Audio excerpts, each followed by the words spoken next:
Om, berikutnya Om, Iya. langsung Om, karena banyak nih Om pertanyaannya. Iya. Dari Mas_Henry. Om, apakah semua dukun itu mempelajari perdukunan dalam tanda kurung, santet dan lain-lain Iya. dengan dasar yang sama? Seperti kita mempelajari pelajaran di bangku sekolah. Nah ini Om, dukun nih belajarnya. Iya. Sejatinya sebenarnya semua ilmu itu putih, Mas. Oke. Semua termasuk santet, pelet itu pada dasarnya putih. Tetapi penyalahgunaan, kalau yang kita lihat di sini itu lebih ke ilmu hitam, itu penyalahgunaannya ditujukan untuk apa. Dan ada juga orang yang kuat dalam artian tirakat, itu justru ilmu hitamnya lebih kuat dari ilmu putih, ada juga seperti itu. Dan kalau kita melihat kurikulumnya sebenarnya Sama. ya, cuman di sini kan ranking, kemudian kecerdasan secara metafisik semuanya berbeda. Iya, dan aplikasinya juga ada seperti improvisasi, terus ada yang bersifat konvensional atau modern, itu semuanya berbeda-beda. Tapi sejatinya kalau kita melihat ilmu kebatinan ataupun berkaitan dengan supranatural, metafisika, itu semuanya sama. Dasarnya sama ya Om. Dan tinggal berawal dari ilmu putih. Iya, tinggal pemanfaatannya itu aja, kadang orang ada yang salah memanfaatkan. Berikutnya Om, Anwar_Mustafa46. Izin bertanya Om Hao, apakah ada istilah premanisme di dunia metafisika? Nah ini Om, ini agak lucu tapi aku penasaran juga Om. Iya, ada premanisme, kemudian seperti bullying, itu ada juga. Itu pernah kita bahas kan waktu Om Hao di GAD sama Mas Minta? Ada, ini dibenarkan, kemudian juga di sana ada penertibnya.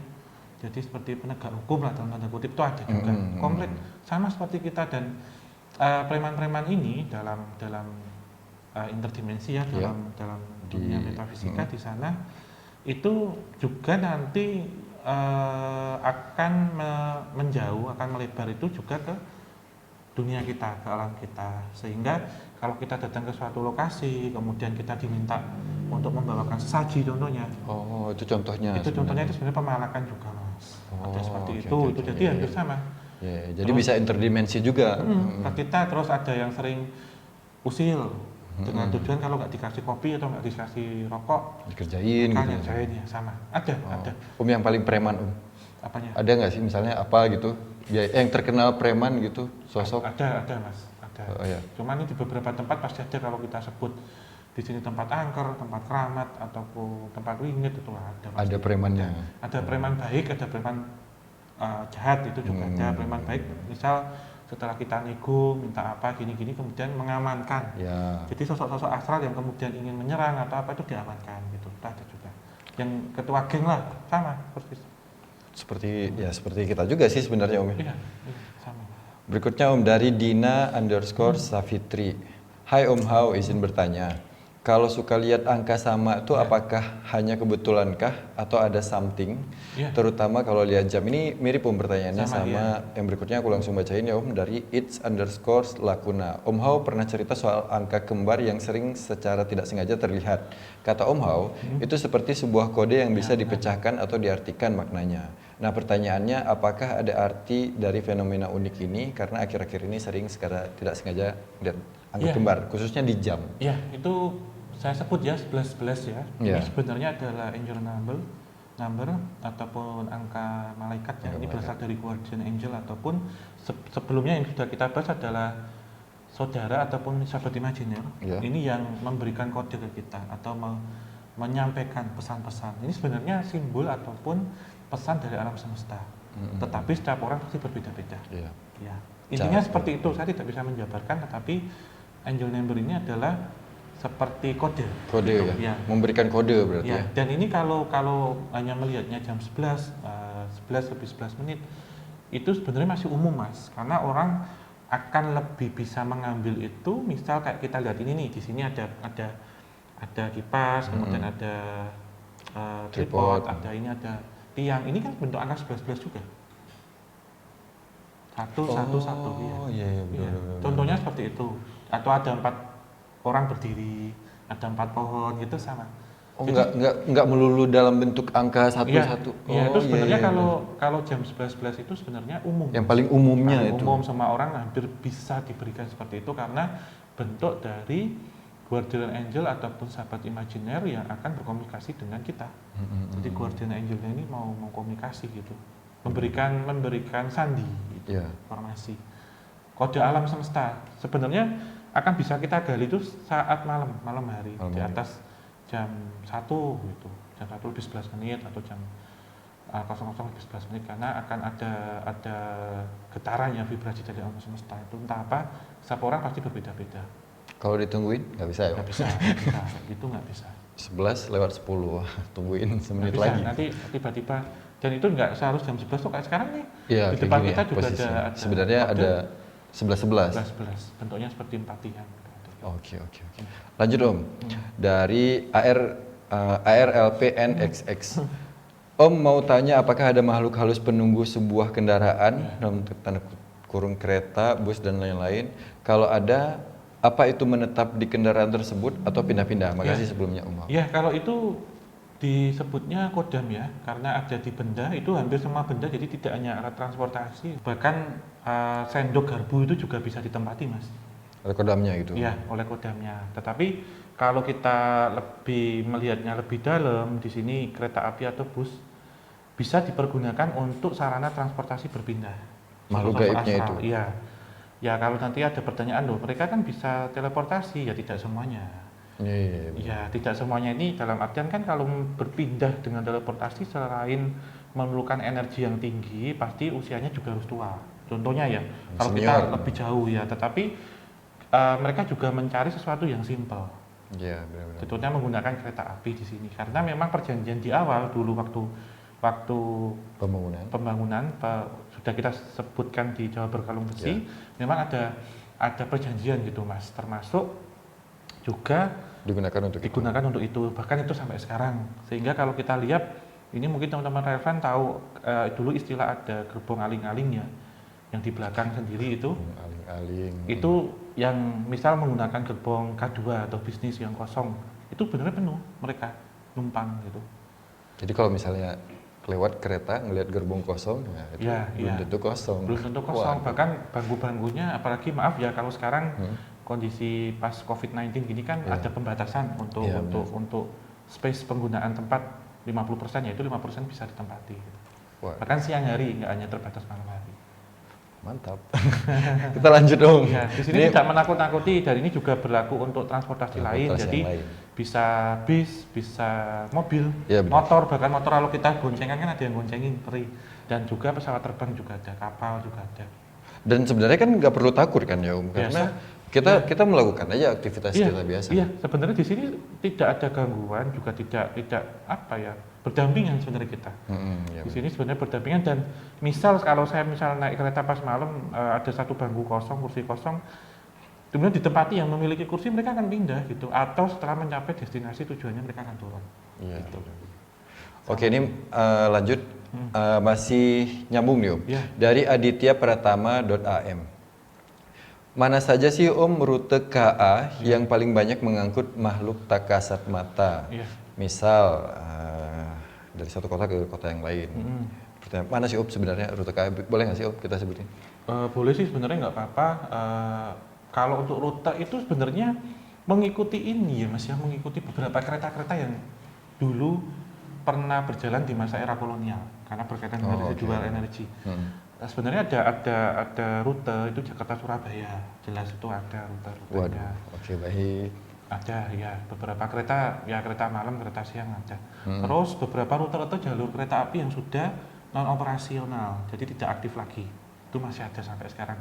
Kalau ditanya keretanya apa yang lewat, ya keretanya residual energi, jadi masih menggunakan lokomotif lama gitu Mas. Iya benar-benar. Ya. Tapi secara kasat ya nggak ada gitu, nggak kelihatan. Ya. Bahkan saya sebut ya ada beberapa jalur antara Jogja ke Magelang, kemudian Jogja ke Secang, Paraan tuh masih ada. Masih ada. Iya, masih dilintasi kereta-kereta, bukan kereta hantu tapi residual energi sampai sekarang. Dan kita sebenarnya sebenarnya mereka tidak mengganggu kan? Tidak umum Mas. Dan kalau ditanya rute ya sebenarnya hampir semua ya, apalagi daerah-daerah Jawa Barat yang ini rute-rute Jakarta, Bandung, Jogja gitu, terus kemudian rute-rute timur Surabaya, Banyuwangi, contohnya itu ya itu kan kereta lama Om, sorry Om aku motong. Itu kan kereta lama. Kalau misalnya kereta yang baru, kayak misalnya sekarang kan lagi pembangunan kereta cepat nih Om misalnya gitu. Apakah nanti mereka juga akan beradaptasi dan akan menggunakan Kemungkinan Mas, termasuk kereta-kereta yang baru dibangun. Dan ini sebenarnya terbuka luas ya untuk apapun, termasuk jalan tol juga. Ya, mobil juga Iya, kan? iya. Sebenarnya tidak kemudian menakut-nakuti, itu bukan. Tetapi kalau kita melihat dari sisi makhluk astral, itu semuanya dimanapun ada.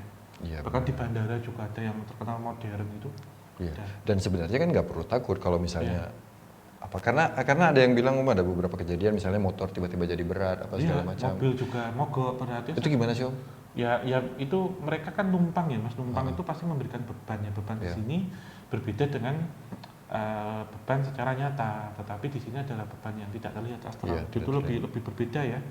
Kadang kan ada cerita orang yang naik sepeda ataupun naik sepeda motor kok dia sendiri tapi di belakang seperti ada yang gonceng, beratnya hampir 1 kuintal Iya. itu contohnya, lalu nggak ada yang gonceng itu seperti itu. Iya benar. Jadi sebenarnya ya udah jalan aja. Nanti setelah mereka ini juga mereka akan pergi kan ya. Ada. Justru kalau kitanya panik jadi nggak fokus nyetirnya justru itu yang membahayakan. Benar, benar ya Om? Kayak Benar, gitu. benar. Om terakhir Om, Iya. ini dari Izul 8998. Ini pertanyaannya simple tapi agak panjang nih kayaknya Om. Pertolongan pertama kesurupan nih pasti banyak juga yang Iya, nanyain Om. P3K ya. Yang jelas pertama kalau ada gangguan-gangguan, misal teman kita melamun contohnya, melihat ke satu titik, apa itu kalau bisa kita sadarkan ya, bisa kita tepuk baunya atau kalau ini kita gini ya biar nggak ngelamun karena gejala pertamanya kan itu daripada nanti sudah kerasukan. Dan kalau sudah apa ya nyun sewu ya kalau sudah kerasukan memang ada beberapa doa-doa yang dibacakan ya sementara itu untuk P3K-nya. Kemudian ini kalau tega itu sebenarnya dipukul Mas, ditampar atau apa karena terkadang berkaitan dengan kesadaran. Berkaitan dengan kesadaran juga ya. Atau disiram air Disiram gitu, air ya. ya. Kalau misalnya nggak tega kan Om misalnya. Iya, disiram air juga bisa dibikin dan beberapa seperti jari-jari di Dipencet. ujung ataupun di sini di jempol baik di tangan ataupun di kaki itu ditekan. Nah itu aku penasaran Om. Iya. Setiap ada yang kesurupan biasanya orang Iya, Itu- iya, itu sebenarnya ada beberapa titik yang makhluk astral itu tidak bisa mengisi 100%. ya. Jadi saat ini ditekan mungkin dia kesakitan ya, kalau sudah masuk 100%, tapi juga bisa nanti ditarik lepas dari situ. Oh, oke. Maksudnya Makanya dari kalau situ. misalnya kerasukan banyak orang yang nekan Iya. sama jempol kaki juga. Iya, sama jempol kaki jangan sampai meronta-ronta dan untuk yang melakukan pertolongan juga harus fokus, tidak boleh terbawa ya. Nanti bisa nular. Karena saat kerasukan itu nggak hanya satu, biasanya bisa lebih. Dan ini nanti bisa nyetrum gitu, bisa nular. Dan pindah-pindah yang itu juga makanya sering terjadi kesurupan, Iya. kesurupan massal Iya. misalnya kayak gitu. Iya, air lah media yang paling baik ya. Air apalagi didoakan, dipercikan atau disiramkan gitu. Basah nggak apa-apa, malah justru seperti orang yang baru tidur kemudian dibangunkan sebenarnya. Karena ini memanipulasi dan seperti ngehack gitu ya alam bawah sadar seseorang. Gitu. Itu sih Mas. Oke. Itu barusan pertanyaan terakhir dari kita di edisi menjawab tanya Agustus kali ini. Iya. Terima kasih buat teman-teman sudah menonton. Terima kasih Om Hao yang udah menyempatkan waktu. Jangan lupa dan terima kasih juga udah join di program membership kita Om. Iya. Ini yang baru program membership di YouTube Kisah Tanah Jawa. Terima kasih buat teman-teman yang sudah join dan ada beberapa orang yang mungkin akan ikut penelusuran sama kita nanti Om di edisi Agustus ini. Kita syuting GAD kemana nanti ditungguin aja videonya. Terakhir Om Hao.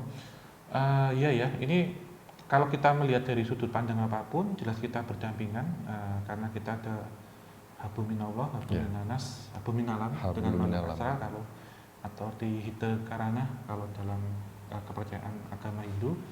Ini sebenarnya sama, kita tetap harus berdampingan, kita saling menghargai, kita saling menghormati. Insya Allah dengan saling menghargai dan saling menghormati juga akan ada efek ataupun impact positif ke kita. Jadi tidak boleh ada rasa takut, tidak boleh ada rasa saling meremehkan juga. Karena kita selalu berdampingan, kita sama-sama adalah makhluk ciptaan Tuhan Yang Maha Kuasa. Itu Mas. Terima kasih Om Hao, terima kasih teman-teman yang udah nonton. Jangan lupa like, komen dengan komen-komen yang positif dan kasih saran terus buat kita. Share sebanyak-banyaknya apabila teman-teman merasa video dari kita ini ada manfaatnya.